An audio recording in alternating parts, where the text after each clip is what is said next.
El primer tema que vamos a tratar es contabilidad de un profesional independiente. Mi nombre es Juan Luis Conejo Rojas y pues estoy para servirle.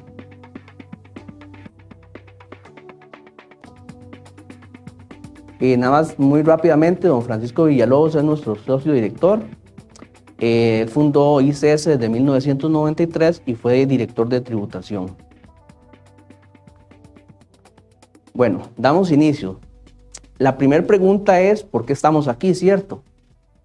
Yo vi un montón de ponencias ahí que todas eran como para ustedes, topógrafos, y yo dije, bueno, ustedes se van a preguntar por qué ir a algo de contabilidad. Más bien agradezco que haya tanta gente porque yo dije, no les va a interesar el tema contable y van más el tema. Bueno, y eso me obliga a hacer mi mejor esfuerzo de comunicarme bien y dar mi mejor presentación para agradecerles que ustedes estén acá. Si yo les preguntara a ustedes por qué estamos aquí, por qué no están en otras las ponencias, muchos dirían, bueno, yo no requiero una contabilidad, podrían decir ustedes. Podrían decir, mis ingresos son clientes nada más y gastos son las horas laboradas. Muchos de ustedes dirían, no, la verdad es que yo solamente lo que tengo de ingresos es lo que facturo a mis clientes y mis gastos es mi salario y nada más. Vamos a ver si eso es cierto. Yo les pregunto, ¿a ustedes en algún trámite le han solicitado un detalle de sus ingresos y gastos? Ok, entonces como que sí es importante el tema contable, ¿verdad? No es tan ajeno a ustedes. Sí es importante entonces. Lo piden para declaraciones de renta. En declaraciones de renta le dicen que tienen que tener un detalle de sus ingresos y tenemos que saber qué son ingresos, ¿verdad? Ingresos no es simplemente facturar.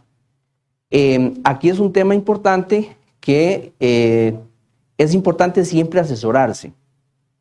El topógrafo no necesariamente tiene que tener contabilidad. La idea, o no tiene que hacer es la contabilidad. La ponencia nuestra es para explicarles lo mejor posible de una manera sencilla. Como les digo, una hora no da para explicar todo lo que es de contabilidad, pero sí por lo menos darles ciertos parámetros de dónde debe ser la contabilidad. Entonces, hay dos opciones. Una es que ustedes quieren hacer sus contabilidades y puedan investigar, u otra es contratar un asesor, que yo creo que esa sería la ideal, ¿verdad? Y ahorita les digo por qué contratarlo. Igual en un préstamo bancario le dicen a ustedes, bueno, nosotros ocupamos que ustedes nos den una certificación de sus ingresos. Y además yo sé que el profesional independiente cuando llega a un banco muchas veces le ponen trabas. Si es una pyme, pues se lo damos más rápido, pero cuando es individual cuesta más, ¿no? Entonces también un poco la idea que queremos dejar ahí es eso. ¿Qué pasaría, o uno de los planes es, qué pasaría si ustedes se pueden integrar y formar parte de una pequeña y mediana empresa que ahorita vemos qué es?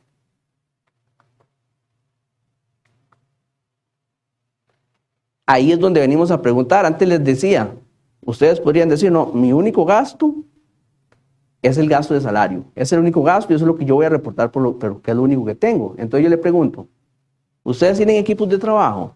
Cuando van a trabajar tienen que comprar un equipo. Entonces no tienen solo gasto de salario, sino que hay algo que se llama gasto de depreciación. ¿Sí conocen qué es un gasto de depreciación? ¿Y saben cómo hacer ese cálculo de gasto de depreciación? Bueno, entonces hay algo. ¿Y por qué es importante determinar todos los gastos? Resulta ser que uno tributa sobre la utilidad neta. Y si omite gastos, adivinen qué pasa. Pagan más, ¿verdad? Entonces eso es lo importante, conocer cuáles son mis gastos. Entonces, si ustedes tienen un equipo, en tributación es aceptable el gasto de depreciación. ¿Qué es el gasto de depreciación? Es, de una u otra manera, ir pasando, el equipo tiene una vida útil. ¿Cuánto? Ustedes son los que conocen eso. Puede ser que un equipo tenga 5 o 10 años, entonces yo debería pasar el costo de ese equipo a gastos de depreciación y reducir la utilidad neta sobre la que ustedes van a pagar impuestos. Entonces, check 1 y donde ustedes deberían anotar es, yo debería tener un gasto de depreciación de mis equipos, ¿verdad? Obviamente el cálculo y demás ya sería, pues creo que no sería tanto su interés, sino lo que yo quiero es que ustedes sepan, ok, no solo tengo gastos de salario, también tengo gastos de depreciación. Si ustedes quisieran hacer o tienen préstamos, resulta ser que también hay gastos de intereses. Esos gastos de intereses los registramos, o ustedes cuando presentan sus declaraciones incluyen gastos de intereses, que por cierto se permiten pasar los gastos de intereses por equipos que son comprados para la función propia. Obviamente aquí no vamos a pasar los intereses de si se compró una casa o si se compró una propiedad, sino el equipo. es los préstamos que se tengan para aquellos equipos que ustedes ocupan para hacer sus labores. Después, algo muy importante. Yo les pregunto, ¿nunca ningún cliente les ha quedado debiendo? Ah, ok. Perfecto. Y entonces pregunto, todos ustedes en la declaración han pasado algo que se llama gasto por incobrables. Porque si no están pagando más de lo que debieran, porque no pasaron ese gasto. ¿Ok? Entonces, precisamente esa es la idea. Yo no esperaba que ustedes me dijeran que sí lo sabían. Podría ser que algunos lo sepan o no. Y eso es lo que quiero. Decirle que sí hay otras cosas que hay que analizar. Entonces, como les digo, es importante tal vez, ustedes por sí solo lo pueden hacer, o tal vez a veces es importante contratar a un experto que le ayuden en esos temas. Y también dicen que la unión hace la fuerza. Entonces sería importante que ustedes puedan unirse. Yo creo que sería importante valorar, conocer qué es una pequeña y mediana empresa, unirse para poder llevar estos trámites. El trámite de gastos y ese entendimiento tienen que hacerlo todos y tienen que hacerlo individualmente. Imagínense que todos se pudieran unir y hacer solo una cosa, ¿ok? Y después no es lo mismo que uno de ustedes vaya a pedir un préstamo a un banco que ya un grupo, ¿ok? Entonces también eso es importante, digamos, dejar un mensaje de que la unión hace la fuerza. A veces trabajar solo no es la mejor idea. También quería decirles algo del principio de entidad. A veces ustedes dicen, ¿qué gastos incluyo y qué gastos no debería incluir? Como les dije, que el gasto de intereses se debe incluir, o el gasto de la maquinaria debería incluirse. Yo pregunto, ¿el vehículo en el que ustedes se trasladan a los diferentes lugares debería pasarse como gasto de depreciación, sí o no? Claro, porque ese es el vehículo que ustedes están utilizando. Ahora, para ser muy exactos, si ustedes utilizan ese vehículo también para paseos familiares y demás, deberían ser justos, deberían tener un control de cuánto realmente o cuánto kilometraje es para trabajo y cuánto es para trabajo. No es que no se permita, si es su vehículo propio, ir a dar un paseo a la playa. Claro que se puede hacer. Pero ¿qué se puede pasar por gasto de depreciación? El monto equivalente de lo que uno realmente consume. Y eso ustedes lo pueden saber. Yo estoy seguro que si ustedes consumen 200 kilómetros por semana, 300, 500, 1000, ustedes sabrán de esos 1000 cuánto fue por temas de trabajo y cuántos son personales. Entonces, ¿qué puedo pasar yo ahí?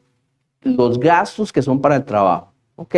Entonces, el principio de entidad es que los gastos que yo puedo pasar como profesional son los gastos que yo incurro en la ejecución de mi trabajo. Aquí no es que puedo incurrir todos los gastos.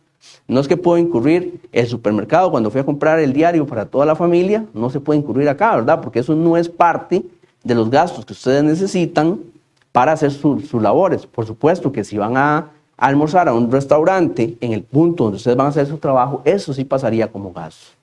Entonces, muy importante, hasta aquí, ¿qué sería lo importante? Saber que no solo hay gasto de salarios, que yo tengo que determinar cuáles gastos existen. En el caso de ustedes podría ser gastos de depreciación, gastos de intereses, gastos por incobrables y saber que tienen que incluir aquellos que tienen que ver directamente con el trabajo de ustedes. Después, ¿cómo registrar los ingresos? Yo pregunto, ¿cuándo registran ustedes un ingreso? Y aquí pongo un ejemplo. Ustedes tienen contratos de más de un mes. A veces hacen contratos de más de un mes o todos son de un mes. O sí se puede dar que hagan un contrato donde duran el trabajo haciendo 3 meses, 6 meses o un año. Eso se da. ¿Y cuándo registran el ingreso? Y así lo registran en el... Resulta ser que no. El ingreso se tiene que registrar en base de devengo. Uno registra un ingreso cuando se lo ha ganado, no cuando se lo pagan. Porque en el caso que no se lo pagaron, nunca registraron el ingreso, ¿verdad?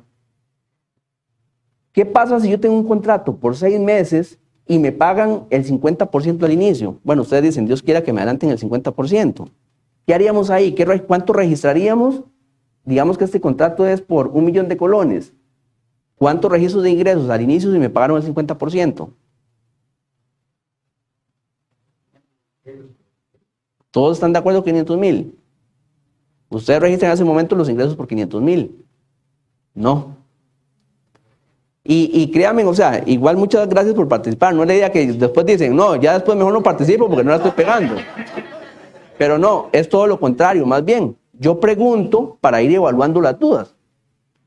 Yo cuando doy clases, yo le digo a los estudiantes, no se preocupen en equivocarse porque esto es un ambiente controlado. Realmente, si no preguntan, ¿verdad? Entonces yo lo que quiero es, si lo saben, no lo digo, pero si no lo saben, ese es el objetivo mío, poder explicárselos.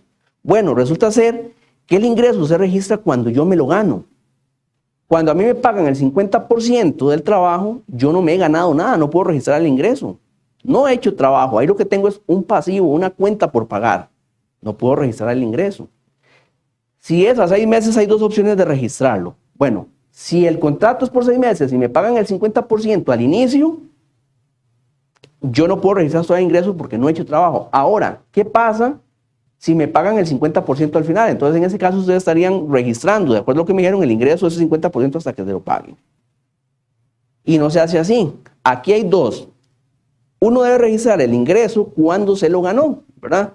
Podría ser que el contrato es por 6 meses y sea equitativo el trabajo que ustedes hacen en cada uno de los 6 meses.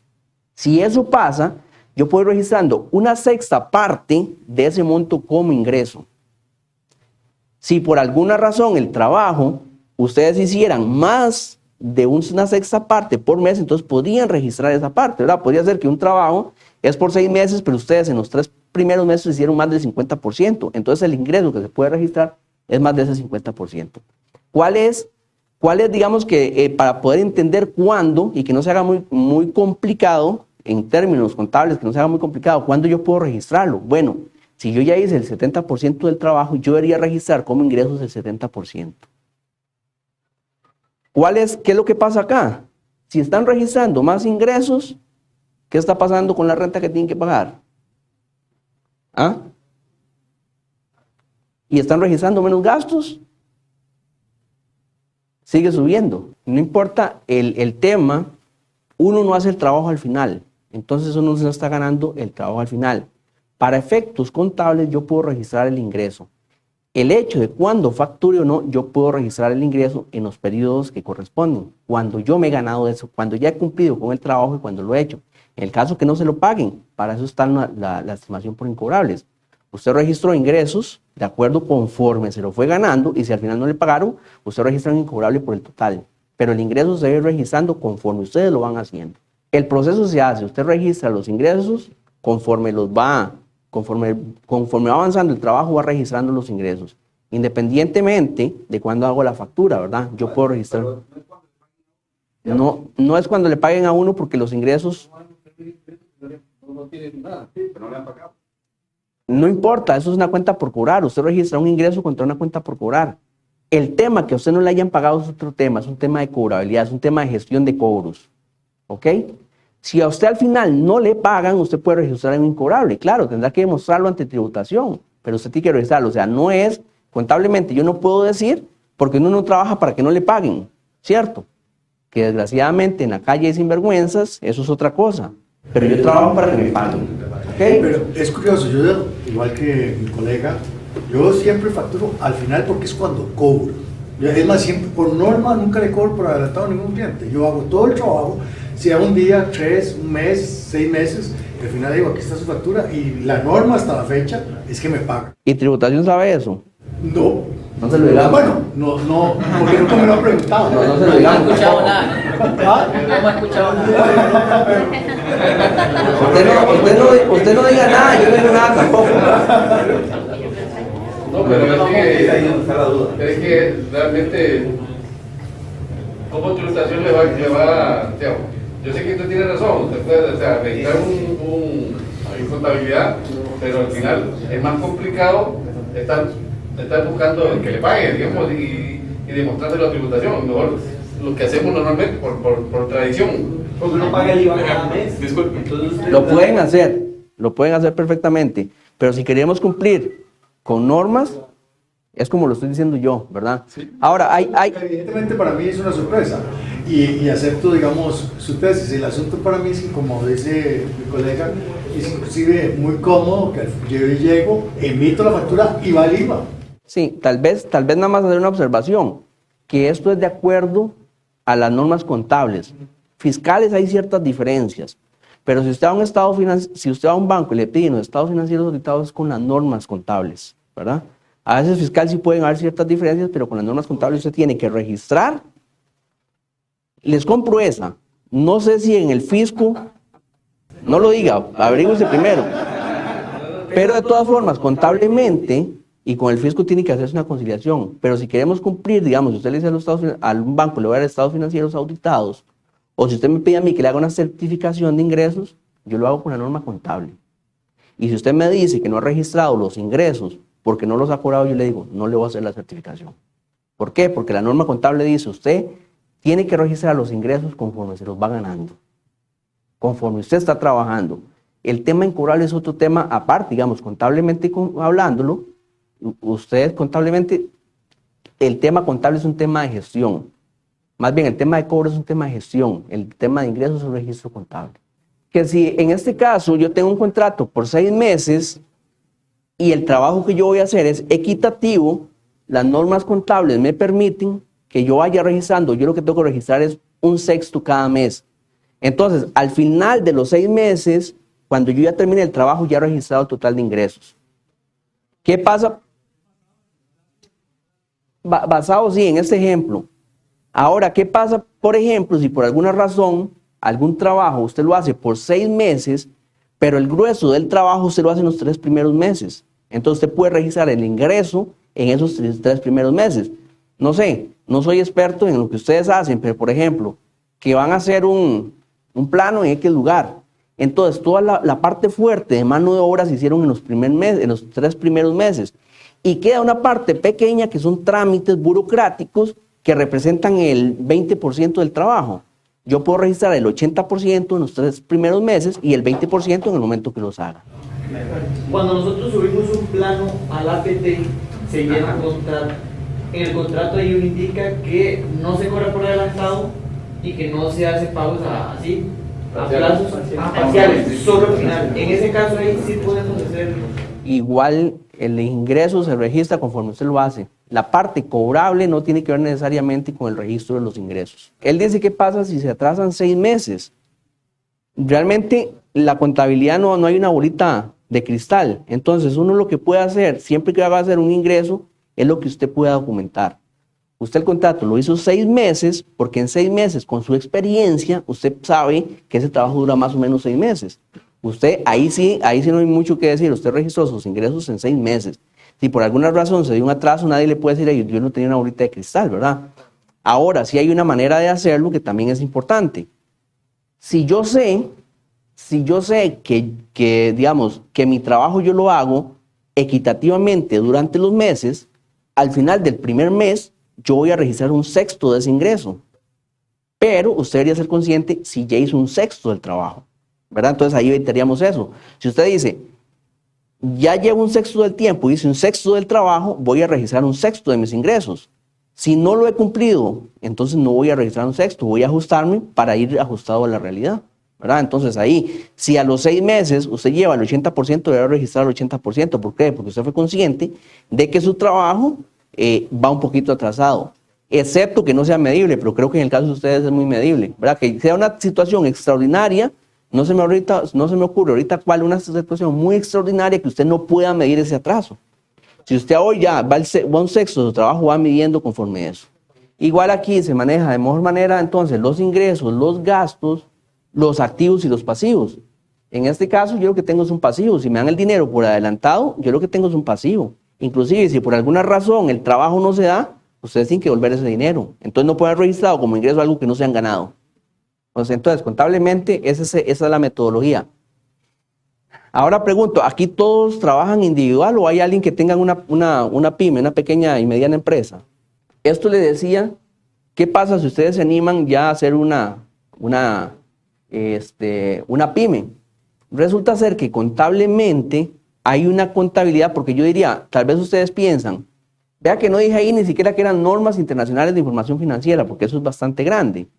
Les voy a decir nada más para conocimiento. Las normas internacionales de información financiera es el marco por el cual se rige un contador para hacer la contabilidad. Ok, cuando un contador se va a sentar, ahora que les estaba diciendo yo de registrar los ingresos, de acuerdo conforme los voy ganando, no es que el contador se inventa que yo quiero registrar tanto monto porque sí. Si lo va a hacer de acuerdo con las normas internacionales de información financiera, hay una serie de normas que le dice a usted cuánto puede registrar de ingresos, que fue lo que le dije. Ah, bueno, que ahora tengo un activo y tengo que registrar la depreciación. No es el que él quiera registrar. Hay una norma que le dice cómo registrar los gastos de depreciación. Entonces eso es muy amplio, ¿verdad? Hay una serie, son 42 normas, normas internacionales de información financiera. Entonces eso podría, a un trabajador independiente podría asustarlo, decir, mejor ni me meto en esas porque ese montón de normas ya me va a salir muy caro. Bueno, resulta ser que hay una norma que se llama Norma Internacional de Información Financiera para pymes, donde el trabajo es menor, ¿ok? Esas pymes lo que busca es ajustarse a las necesidades de ustedes. Entonces, si ustedes quisieran en algún momento hacer una pyme y llevar el tema contable, estas se ajustan a las necesidades de ustedes y considera el costo-beneficio, ¿cierto? Hay un montón de costos para los profesionales independientes que hacen muy caro la profesión. Entonces, que le digan a uno, mira, pyme, si hay que hacer contabilidad hay que llevar más costos. No, muchas gracias. Bueno, hay una manera que es más barata porque se ajusta a las necesidades de la compañía. ¿Qué tengo que hacer o qué tengo que cumplir yo para tener, bueno, obviamente tener una pyme, que es cuando se tiene menos de 100 empleados, y podría constituirse 3 o más. Igual el tema de pymes se podría abordar en un tema aparte, pero para registrarla, utilizar la NIF pymes en lugar de la NIF completa, lo único que ocupo es que no tenga obligación pública de rendir cuentas, es decir, que no cotice en bolsa, que en ese caso no sería, o que no tengan acciones de otra persona, que en este caso tampoco aplicaría. Entonces sí se podría hacer NIF pymes. Y lo otro es publicar estados financieros con propósito de información general para usuarios externos. Eso lo que dice es que la información sea general y que no sea específica, por ejemplo, para la SUGEF, o que no sea específica para alguna entidad reguladora. Ustedes pueden hacer las pymes, digamos, ya las pymes hay una, los requisitos de las pymes vienen muy específicos, ¿verdad? Ya, pues eso ya sería un tema que tendría que verse aparte, pero sí, entre 3 personas lo pueden hacer. Realmente las pymes son menos de 100 personas pueden entrar como pymes. Y tienen muchos beneficios porque, como le digo, ante un banco no es lo mismo que haya una persona, y bueno, sería un tema interesante a desarrollar cuáles son los requisitos para hacer una pyme. Pero hay mucha ventaja, o sea, igual como le digo, yo lo que hago es dejarle inquietudes, pero es mejor trabajar bueno, obviamente si es un buen compañero, si es malo no se asocien, mejor, ¿verdad? Pero si son buenos compañeros es mejor trabajar en un grupo.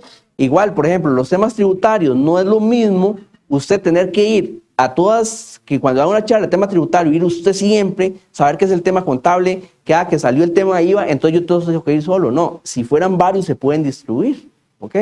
Entonces también, nada más como quería como dejar esas inquietudes de que a veces es importante también el tema de unión.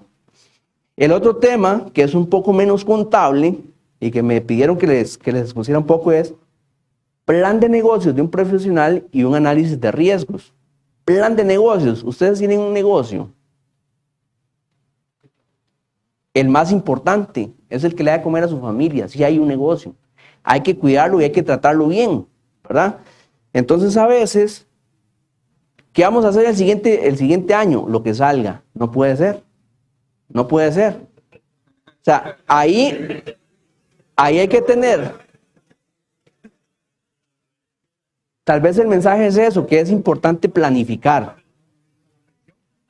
Claro, yo sé que muchos de ustedes digan, bueno, trabaja algo muy diferente, no conoce el área, entonces por eso está diciendo. No, en todas las áreas es importante planificar. ¿Qué es un plan de negocios?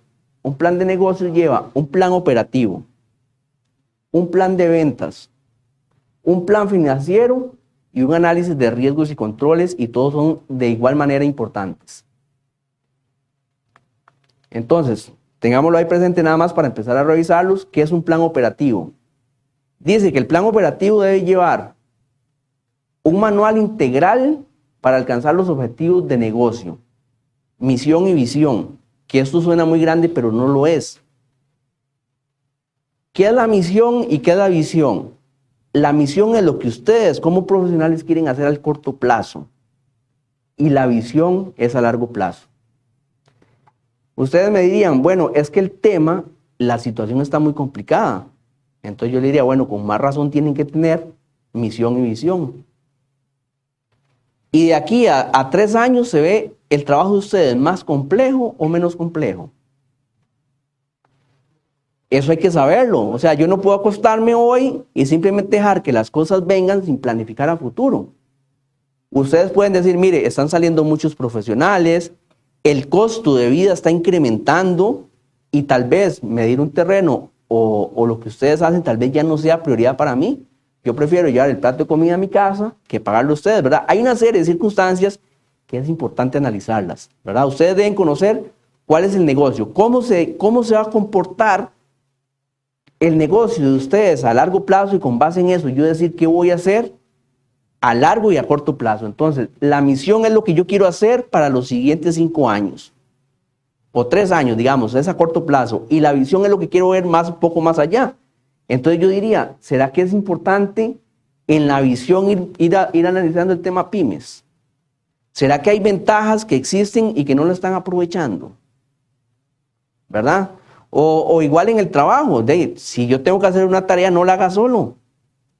Mi misión puede ser que este año me voy a asociar con alguien para si tengo un costo, poder compartirlo entre 2 personas, ¿verdad? Metas y plazo. Nada se hace si no hay metas. O sea, como le digo, ustedes podrían decir, no, es que usted no conoce el negocio de nosotros y el tema está duro. Bueno, entre más duro, más metas hay que plantearse. ¿Ok? Yo debería decir, bueno, ¿cuáles son mis metas? Y una de las metas, por ejemplo, como decía hoy teníamos una charla y nos decía uno de los expositores, ¿qué pasa si uno va a un restaurante y pide su comida, la que más le gusta? Resulta ser que la comida está bien de sabor, pero está fría. O está bien de sabor, está caliente, pero le cobraron mucho. ¿Qué harían ustedes?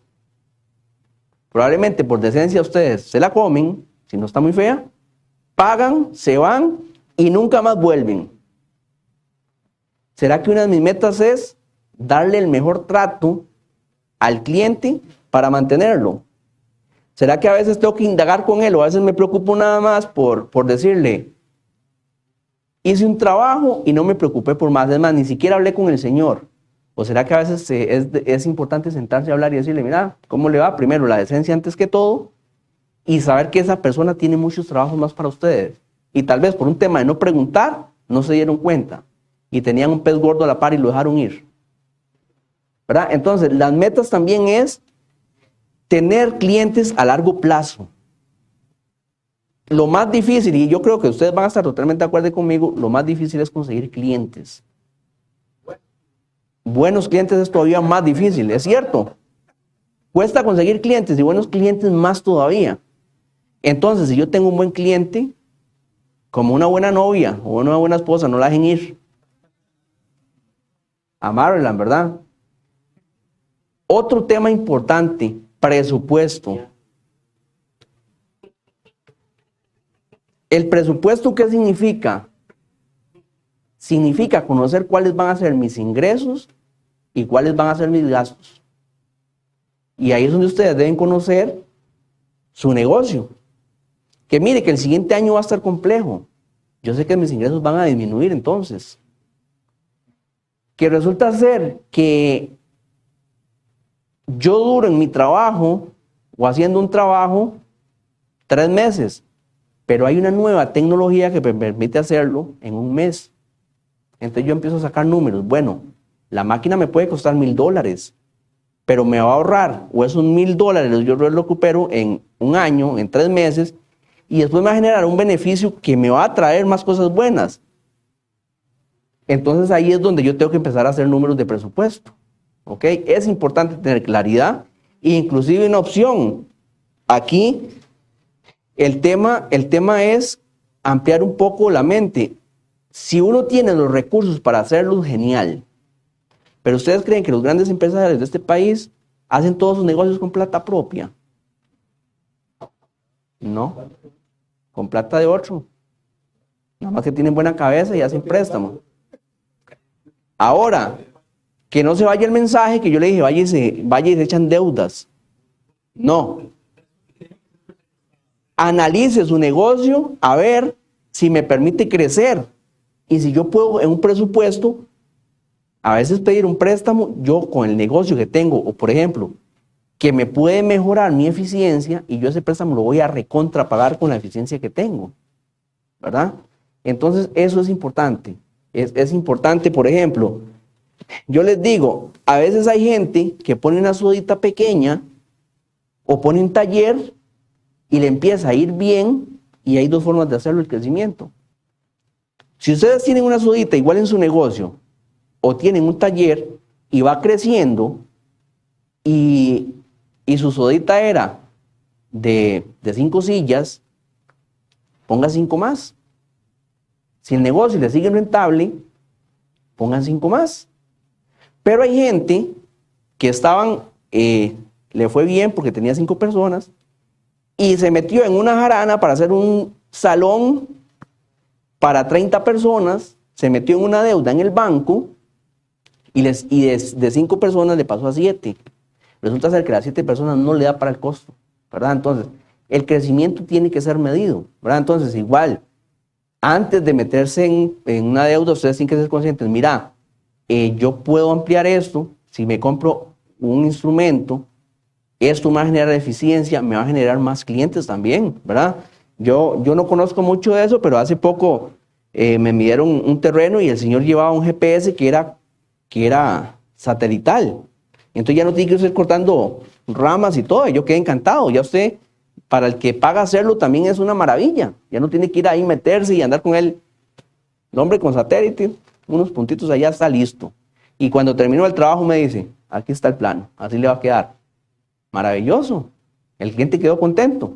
Si tengo que volverlo a hacer, con muchísimo gusto con él, porque me dio eficiencia y tecnología. Entonces hay que pensar. Igual, no estoy diciendo que vayan y se ganen con un montón de equipos, no. Hay que conocer los clientes de uno, porque hay clientes que ahí es lo importante uno presupuestar. Hay clientes que no quieren pagar un 5 más, entonces a esos téngalo contento con lo que le está dando, no les den ni un poquito más porque se sale el presupuesto. Y en el presupuesto eso es importante conocer. ¿Cuáles son mis clientes rentables y cuáles no? Hay clientes que son huesitos, a esos hay que manejarlos con lo mínimo. Realmente, para uno hacer un presupuesto tiene que conocer muy bien la condición de cada uno. Yo no le puedo dar una receta para todos, porque uno debería decir, yo le diría, dicen los que saben que yo tengo que ahorrar el 10%. Yo no conozco la condición de cada uno para saber si ese 10%. Puede ser que ahora no sea el momento de ahorrar el 10%. Pero usted sí se puede poner en metas, ok. Esos años que pasaron fueron años muy difíciles. Entonces, ahí es donde se tiene que decir, viene un año difícil. ¿Qué es lo que uno tiene que hacer? Siempre tratar de bajar los costos. Hay costos que se pueden bajar. Entonces yo tengo que buscar por ahí menores costos, ¿verdad? Un carro que sea más eficiente, ¿verdad? El trabajo, pues obviamente con la experiencia de ir haciéndolo de la manera más eficiente. Por supuesto, tratar en la medida de lo posible de conseguir clientes buenos, clientes que paguen, ¿verdad? Que paguen bien. Y bueno, yo creo que hay que tener una mezcla, hay que tener clientes buenos y unos huesitos, pero no solo huesitos porque no se sale con el trabajo. Y por supuesto la revisión de objetivos, ¿verdad? Es muy congruente con lo que usted dice. Yo me puedo poner unas metas y si no se van cumpliendo tengo que ajustarlas a la realidad, pero siempre tratando de que sean mejores. Este es el tema que les decía. Plan de ventas que ya lo conversamos. Hay clientes recurrentes, clientes nuevos, salidas de clientes y un panorama de competencia. Eso ustedes tienen que manejarlo aquí.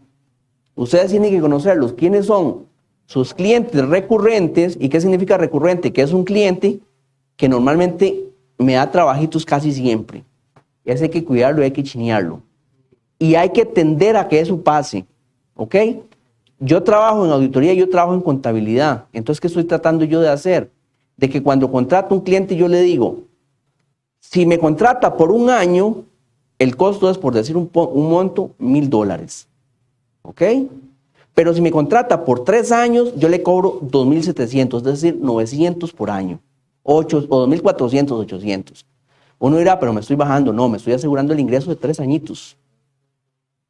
Imagínense que uno hubiera hecho eso en el 2019. Se hubiera asegurado los ingresos de los añitos duros, ¿verdad? Entonces, clientes recurrentes, cuiden los que ya son recurrentes, los que ya los buscan a ustedes y traten de amarrar eso. A veces con solo una conversadita con el señor, saber que tiene otros proyectos para ustedes. Mira, lo primero yo creo que por honestidad y por transparencia, uno siempre tiene que tratar a la gente, tratar bien a la gente y no por interés. Si normalmente, ¿qué tiende a hacer uno? El que se ve bien vestido, el que anda un carrazo, lo chineo mucho. Y el pobrecito, que tal vez no lo veo tanto, ese maltratémoslo. Uno nunca sabe con quién está tratando. Y siempre la regla es, traten bien a todo el mundo. Primero, porque se van a sentir mejor y usted no sabe, o sea, cualquiera le puede generar un negocio. Primero, si lo están contratando, lo mismo vale el dinero de uno que le va a contratar un trabajo, le está pagando el servicio. Y usted tiene que darle el mejor servicio. Que hay uno que me paga 5, sí, hay que chinearlo, pero el que le dio un trabajo también le dio platita para sustentarse un tiempo. Entonces también es importante hacer que sus clientes sean recurrentes y eso se hace con el buen trato y con el buen trabajo. Entonces nada más ahí recuerden que la comida no se enfríe, que la comida no esté sin sabor y no cobrar muy cara la comida, ¿verdad? A veces uno se aprovecha y uno cree que se está aprovechando, pero lo que está dejando es un buen cliente. Eso es lo que estábamos diciendo antes con el presupuesto. Usted sabe quiénes son sus clientes recurrentes. Hay que tener los clientes recurrentes, cuidarlos y empezar a apoyar. No hay que solo pasar trabajando. También los que hacen dinero, ustedes que siempre pasan trabajando, ¿no? Ellos se sientan a pensar cómo pueden hacer más plata. Y uno a veces solo trabaja y no tiene tiempo de pensar. Tengan sus clientes recurrentes, pero piensen. Pues puña, que vieron en la noticia X cosa y ustedes pueden decir, mira, y en Guanacaste me puede salir trabajo. En Limón me puede salir trabajo, que pasaron de camino. Hay que estar siempre atento cuando yo puedo generar clientes o qué necesidades tienen los clientes y yo poder atendérselas. También hay que saber salida de clientes, eso hay que presupuestarlo. Uno sabe que a como entran se les pueden ir y ustedes tienen que presupuestarlo. No puede ser una sorpresa de que tal vez a alguno se le fue y no importa. Se va uno, pero ojalá entren dos. Pero eso depende de ustedes. Y lo otro es el panorama y competencia, que tal vez es lo que le mencionaba. No podemos dejarlo al azar. Ustedes hoy tienen que saber más o menos cuál es el panorama que espera en un año. Y yo sé que lo saben. No tienen que ser economistas, ni tienen que ser... Yo sé que ustedes saben eso. Ustedes saben más o menos cuál es el panorama que viene en un año. Entonces, eso hay que contemplarlo. Que es decir, que el panorama es complicado y que mi margen de ganancia es... un 25%, por decirlo. Vienen tiempos complicados. Entonces, a esos clientes recurrentes, a los nuevos, yo me voy a ganar, no importa, un 15%, pero no estoy en mi casa haciendo nada. Entonces, es mejor que entre algo con un margen de 15% y después, si yo me gano un 25% y yo digo, menos de 25 no cobro, entonces no tengo ninguno porque la gente, a los clientes también les cuesta las cosas, entonces no tengo ninguno. Y otro un poquito más inteligente dice, yo voy a trabajar en esos tiempos difíciles con un margen de 15%. Y tiene 2 o 3, resulta ser que el margen de ganancia es 45% y el suyo 0. Tampoco le estoy diciendo, y a veces hay que aclarar las cosas, no le estoy diciendo regalen su trabajo. Es conocer el panorama y competencia. Si la situación está difícil, yo necesito ganarme un 15%, no un 25%, no. Hay tiempos que es para comer y hay tiempos que es de bonanza. Eso hay que saberlo.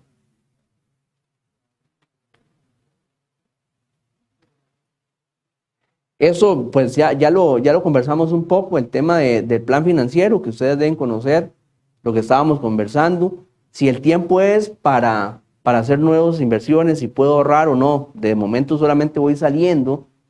Si tengo la posibilidad de ahorrar, es importante cuando ponerse una meta de ahorro, pero siendo muy realistas, ¿verdad? A veces hay tiempos difíciles y pues no se tiene que hacer el ahorro, pero sí, no siempre que esa sea la excusa. Ah, no, es que está malo, es que está malo, es que está malo. No. Habrá momentos en que sí se puede ahorrar, poquito, pero se puede ahorrar. Entonces ahí es cuando hay que echarlos y olvidarse del momento que están ahí. Después otro día tirar otro poquito y otro poquito. Eso es importante.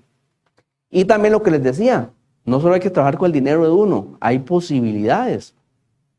Por ejemplo, no sé si tienen el conocimiento de las cooperativas son buenas fuentes, tienen préstamos a una tasa mucho, mucho menor que los bancos y el ahorro que uno hace se lo reconocen mejor que lo de los bancos. Entonces, por ejemplo, las cooperativas son una buena opción. las asociaciones solidaristas son una buena opción. Entonces, hay que ver esas posibilidades, dónde yo puedo adquirir y dónde puedo adquirir a una menor tasa. Por supuesto que si lo que yo puedo es financiarme con dinero propio en buena hora. Y una cosa que nunca se puede hacer, excepto que se lo exijan, que yo creo que no se lo pueden exigir. Yo siempre he dicho, la casa nunca se mete en ningún negocio. Si van a hacer un negocio, que Dios quiera que les vaya muy bien, pero si les va mal, que pierdan solamente lo que metieron en el negocio. La casa no se toca. Si uno tiene penas, puede llegar a la casa a ahogar las penas, pero nunca metan la casa en ningún negocio, porque eso es triste, yo lo he visto. Gente que hace un negocio y mete la casa. No, mejor siga comiendo arroz y frijoles, pero no meta la casa.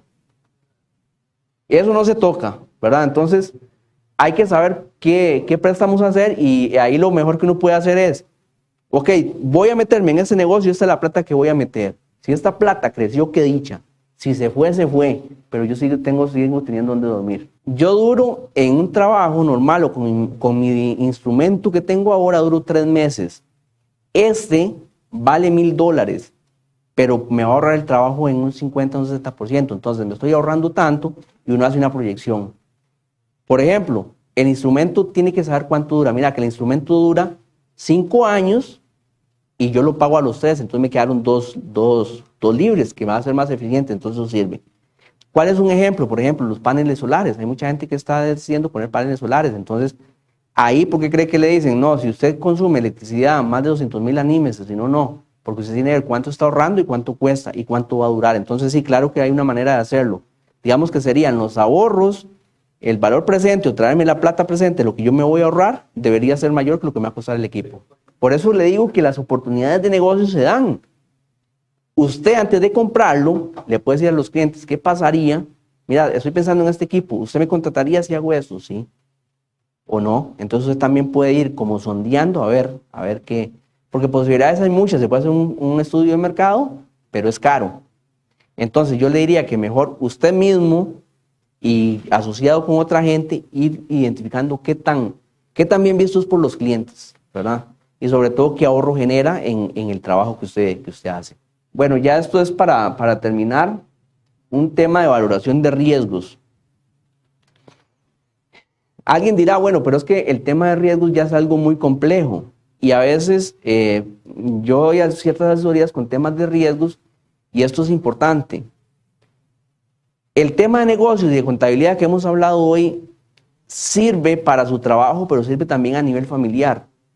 La familia es un pequeño negocio, donde hay ingresos y donde hay gastos, y donde hay riesgos que hay que evitarse, ¿verdad? Entonces, la definición de riesgo es una situación que pueda hacer incumplir mis objetivos, ¿verdad? Entonces, ¿qué podría ser un riesgo? De que yo tenía 3 clientes y por una situación específica se me fueron los 3 y yo me quedé sin un solo cliente. Entonces, el riesgo son situaciones que podrían afectar mi negocio como tal y pueden ser tan gruesos que me podrían llevar a la quiebra o me podrían dejar sin trabajo 6 meses, por ejemplo. Entonces, también es importante como parte de ese negocio, tal vez un poco a un menor nivel, pero yo también debería ver eso. Por ejemplo, pensando por supuesto que a una empresa más grande el tipo de riesgos son mayores, pero por ejemplo, riesgos legales. Ustedes deberían estar muy atentos a la normativa y cómo afecta a las normas, las leyes del trabajo de ustedes. Por ejemplo, hace poco salió una ley, hace poco se dio el tema de, no me acuerdo honestamente si fue solamente para el Colegio de Contadores Públicos o para general, que ya no hay tarifa mínima. También le aplica para ustedes. Eso es un riesgo legal y hay que conocerlo, ¿verdad? Desgraciadamente, ¿qué es lo que va a pasar? Por necesidad o por deslealtad, algunos de sus compañeros, y el cliente va a buscar eso. El cliente va a buscar el de menor. Y el tema, si yo voy a pagar un servicio, qué dicha que puedo contratarlo por menos, pero a veces uno debe reconocer de que el trabajo cuesta. Los estudios de años de ustedes en la universidad No fue en vano, o sea, tiene un costo. Y el conocimiento se tiene que pagar. Como le digo, habrá temas que ya eso queda al tema de lealtad. Pero es difícil, es difícil. Yo sabiendo qué es lo que va a generar eso, y hey, todo el mundo se va a matar. Yo me bajo para conseguirlo. Entonces, ¿qué es lo que hace? Dicen que eso lo que hace es prostituir la profesión. Y ustedes tienen que conocerlo, y hey, se va a bajar, otro se va a bajar, y hey, yo necesito también, entonces lo lleva, ¿verdad? Y desgraciadamente la gente no es consciente. Los que adquieren un servicio no es consciente del costo que lleva. No saben que ustedes tienen que tener equipo, que tuvieron estudio, que tienen que trasladarse. Eso no lo manejan. Entonces, bueno, riesgos legales, hay que estar atentos a eso. ¿Qué riesgos legales pueden afectar la profesión de ustedes? Riesgos de liquidez, es lo que estábamos hablando y que se necesita por eso hacer un presupuesto. De ahí habrá momentos en que yo me voy a quedar sin dinero. El riesgo de liquidez es esa posibilidad de que uno se quede sin dinero en un periodo. Sin dinero para actividades básicas o sin dinero para comprar instrumentos o para pagar cosas muy básicas, ¿verdad? Claro. El riesgo de crédito, que fue lo que estábamos conversando, ustedes tienen que manejarlo. Ustedes deberían saber cuánto de lo que ustedes contratan van a cobrar. Y si ustedes tienen un ingreso o si facturan, si ustedes saben que tienen clientes que entre todos les suman 500,000 colones y ustedes saben que el 5 o el 10%, digamos que 100,000 colones no son recuperables, ustedes tienen que saberlo. Y unas tienen que rebajarlo y tienen que sacarlo de su flujo. Que si lo cobraron, qué dicha, pero ustedes tienen que conocer cuánto es el riesgo de crédito de ustedes. Es decir, si yo facturo 1,000,000, yo tengo que saber cuánto no voy a recuperar para ni siquiera hacerme ilusiones. Y en todo negocio es parte, el riesgo de crédito es parte de los negocios. Ningún negocio, por bueno que sea, está exento de este tema de que no le paguen. Bueno, ahí se repitió el tema de riesgos legales y ya el último punto, que igual, ustedes dicen, este solo problemas me trae, y cómo hago soluciones. Hay controles para mitigar estos riesgos. El primero es conocer mis riesgos. Ustedes tienen que conocer esto, hacer esto, mira, sentarme y decir, bueno, ¿qué cosas nuevas me van a afectar para ustedes hacer sus controles, ¿verdad? Conocer si van a tener riesgo de liquidez y hacer un plan. Mi primer plan va a ser, bueno, voy a empezar a ahorrar en las vacas buenas para atender las vacas malas. Segundo plan es, voy a tratar de bajar los gastos y, bueno, tratar de subir los ingresos. Y como tercer plan, voy a tener un buen récord por si necesito de un préstamo. ¿Ok? Y tener un buen récord con las entidades bancarias por si necesito un préstamo que me pueden sacar de un apuro. Y ver cuál es la mejor posibilidad. Como le digo, hay cooperativas, hay asociaciones, entonces buscar la mejor posibilidad. Y siempre es bueno asesorarse, ¿verdad? Siempre es bueno de buscar el criterio de un conocedor en la materia y poder asesorarse. Eso es de parte nuestra, pues yo espero que no haya sido cansado, de verdad, quedamos a la orden. Muchas gracias porque hubo una muy buena participación, como le digo, no les puedo dar todo un curso de normas completo ahorita, pero la idea es que les haya quedado ciertas inquietudes y que aquí vayan a conversarlo, y que de repente ojalá que bueno sería, quizás yo no me vaya a dar cuenta, o muy posiblemente me dé cuenta, que de aquí salga la posibilidad de hacer una pyme, que de alguna manera aquí ustedes puedan encontrar formas de bajar los gastos, que tal vez asociándose, que cuando van a hacer el IVA, ok, ¿cómo lo hacemos? Conversarse, mira, es que está un poco complicado el tema del IVA. Bueno, entre varios ayudarse, informarse y conocer cómo es la manera más fácil. Mira, de que van a dar una capacitación, bueno, yo voy a ir, la próxima capacitación va otro, entonces ya se ahorraron el tema de gastos. Como le digo, ahí les espero que le hayan quedado algunas inquietudes, que algunas les hayan quedado claras, y pues nada más agradecerles por la atención y quedamos a la orden.